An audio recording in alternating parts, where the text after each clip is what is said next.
나는 내가 시작한 일이 옳은 일이었는가, 아니면 무모한 선택이었는가를 수없이 되물었다. 그 질문 앞에서 늘 두렵다. 하지만 용기가 없었다면 아무것도 시작하지 못했을 것이다. 그 용기란 운명을 거부하고자 하는 몸부림이다. 세상은 언제나 용기를 내라고 말했지만 왜 용기를 내야 하는지 진정한 이유를 설명하지 않았다.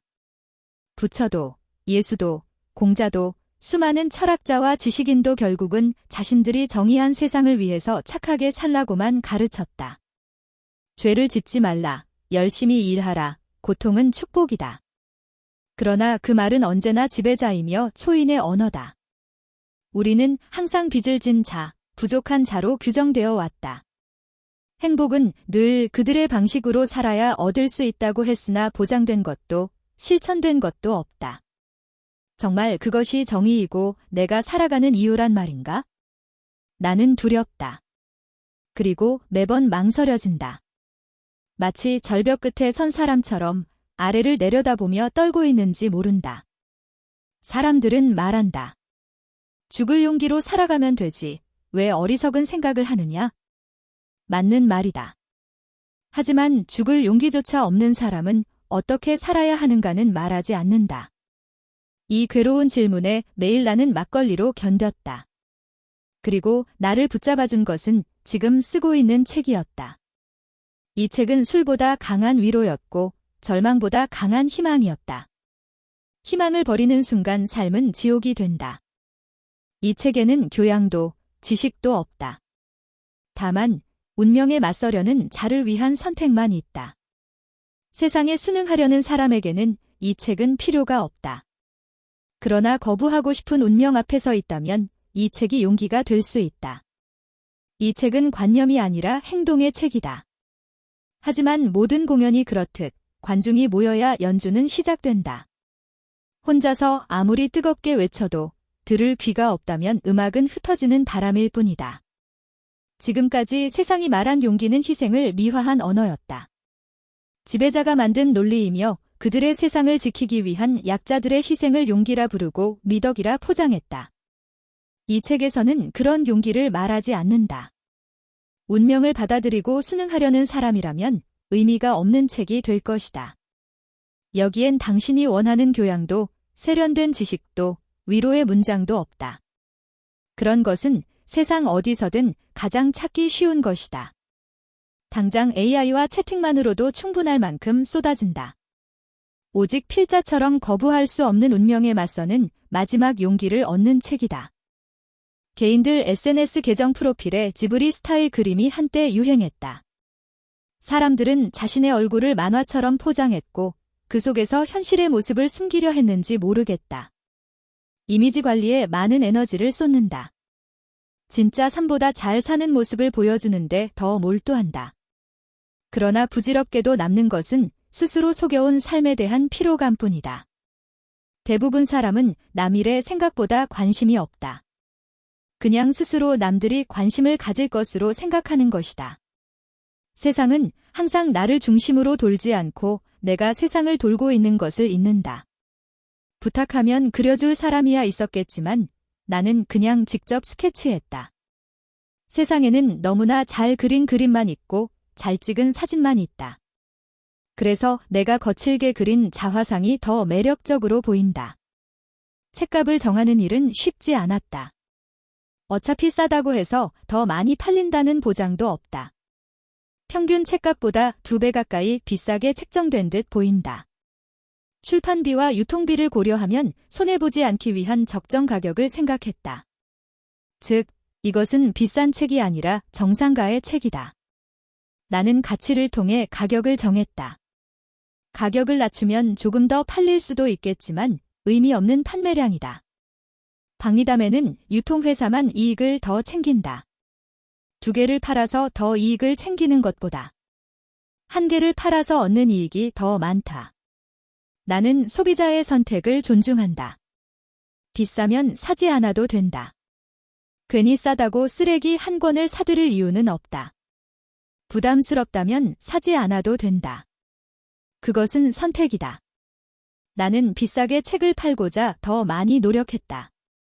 오히려 가격이 저렴했다면 애써 수고하지 않았을 것이다. 그래서 더 가치 있는 책을 쓰려고 했다. 결론은 사야 할 사람이 사면 된다. 책은 모든 사람을 위한 상품이 아니다. 이 책을 이해하고 공감하고 자신에게 필요하다고 느끼는 사람에게만 의미가 있다. 많이 팔리는 책이 반드시 좋은 책은 아니다. 대중의 선택이 품질을 증명하지 않는다. 오히려 진짜 책은 적은 독자에게 더 깊이 스며드는 법이다. 사람들은 남들이 모르는 가치를 찾았을 때 더 희열을 느끼며 의미를 부여한다.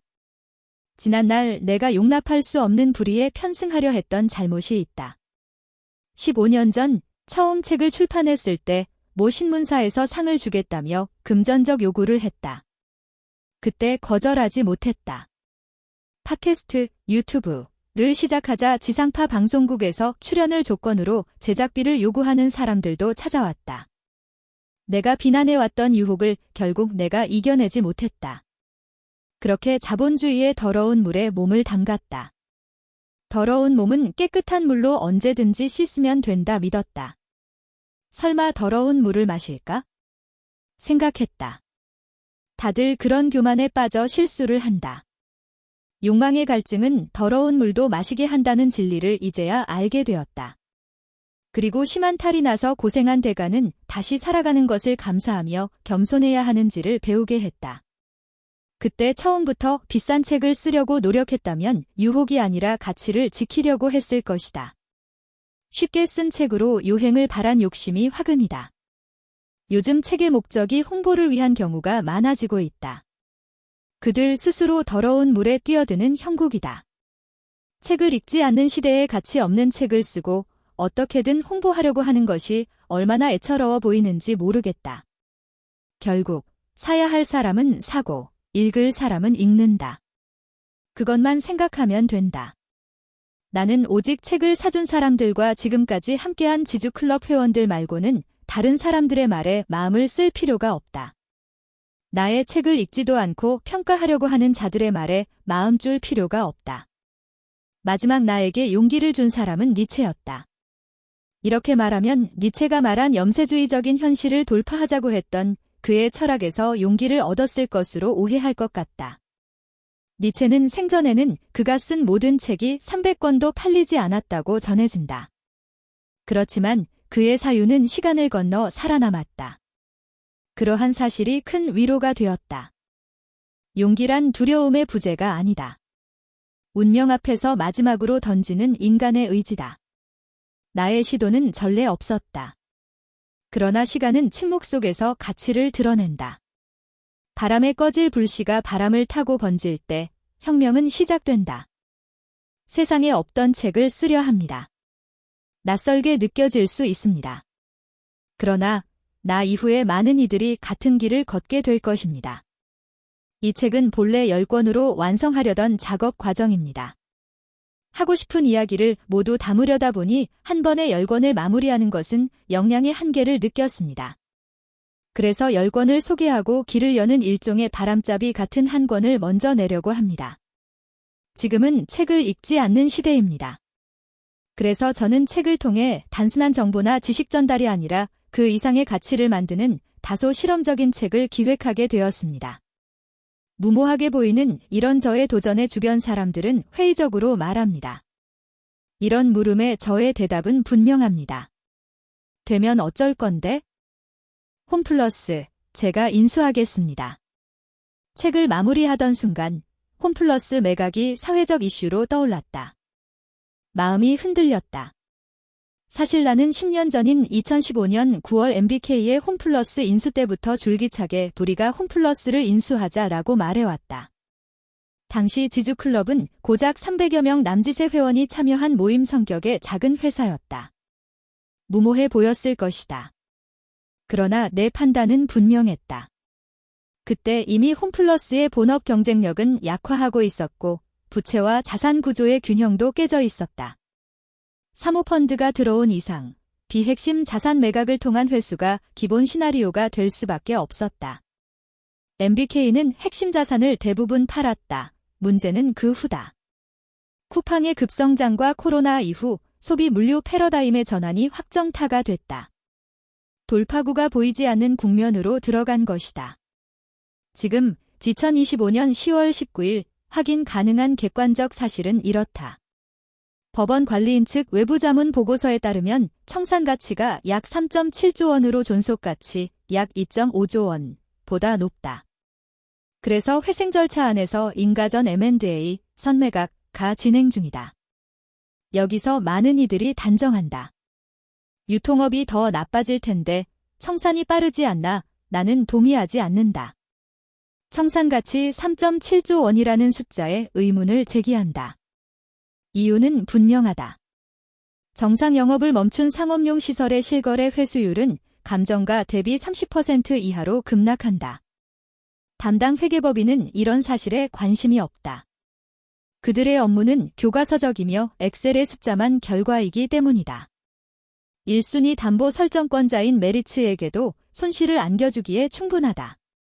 더구나 홈플러스는 이미 값비싼 알짜 부동산을 상당 부분 처분했고 남은 자산은 시설 중심 부동산이다. 건물은 철거 비용이 발생한다. 이런 자산은 전기를 내리는 순간 공짜 처분에 가까운 가격으로 추락한다. 즉, 장부 감정의 세계와 현금화, 유동화의 세계는 다르다.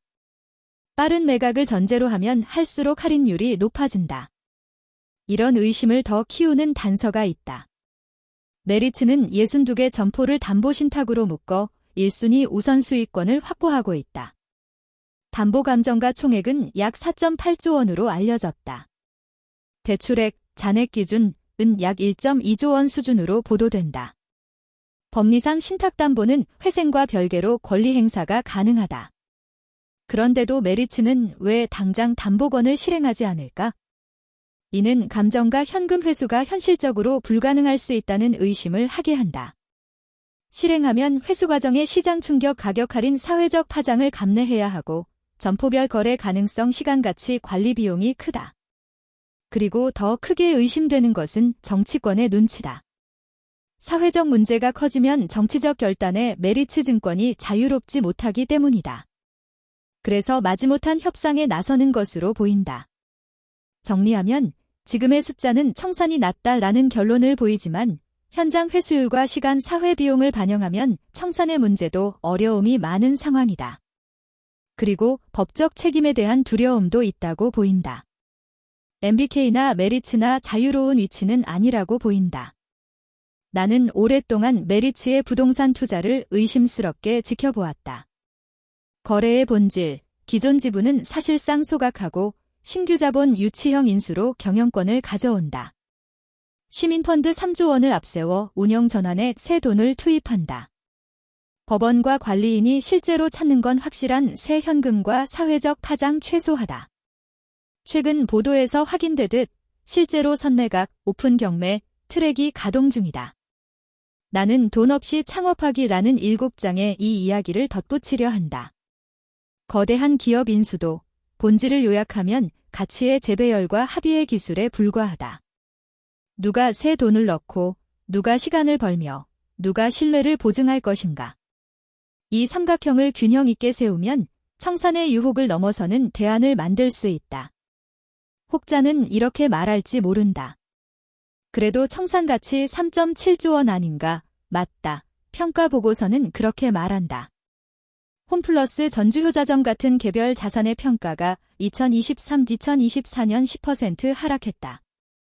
당시에는 홈플러스 문제가 제기되기 전이다. 이 흐름은 시간이 지날수록 청산가치가 보장되지 않는다라는 분명한 경고다.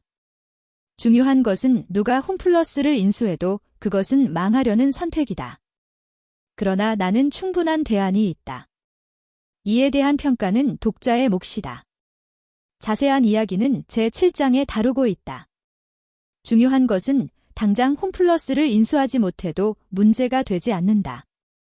지금 대한민국에서 쿠팡 빼고는 1위 업체인 이마트, 농협 하나로마트도 대안이 없기는 마찬가지이다. 그렇다고 중국 업체가 국내에 진입하는 것도 현실성이 낮다. 이런 충분한 자신감에는 이유가 있다. 홈플러스는 누가 인수를 시도해도 쌍용 자동차보다 심각한 문제를 가지고 있다. 홈플러스의 문제는 통상적인 방법으로 해결할 수 없다. 그것은 오랫동안 해결하려고 했던 집착과 해결할 수밖에 없는 절박에서 오는 천재성이 있어야 한다. 그리고 더 중요한 것은 해결하려는 욕망을 지고 있는 저자와 같은 사람이어야 한다. 그러나 3.7조 원이라는 천문학적인 숫자가 이런 욕망을 싹트게 하지 못하게 한다. 마치 너무 아름다운 여인의 외모가 문남성들의 청혼할 용기보다 두려움을 주는 것과 비슷하다. 3.7조 원이나 3.7천만 원이나 계약서 쓰고 도장 찍는 행위 자체는 다르지 않다. 인간의 능력은 차이가 별로 없다. 3천억 원 가격의 초대형 항공기 A350를 운전하는 것보다 의외로 300만 원짜리 경운기를 운전하는 것이 더 위험하며 사고가 더 자주 일어나지만 우리는 A350 항공기가 비싸다는 이유로 더 어렵게 생각한다.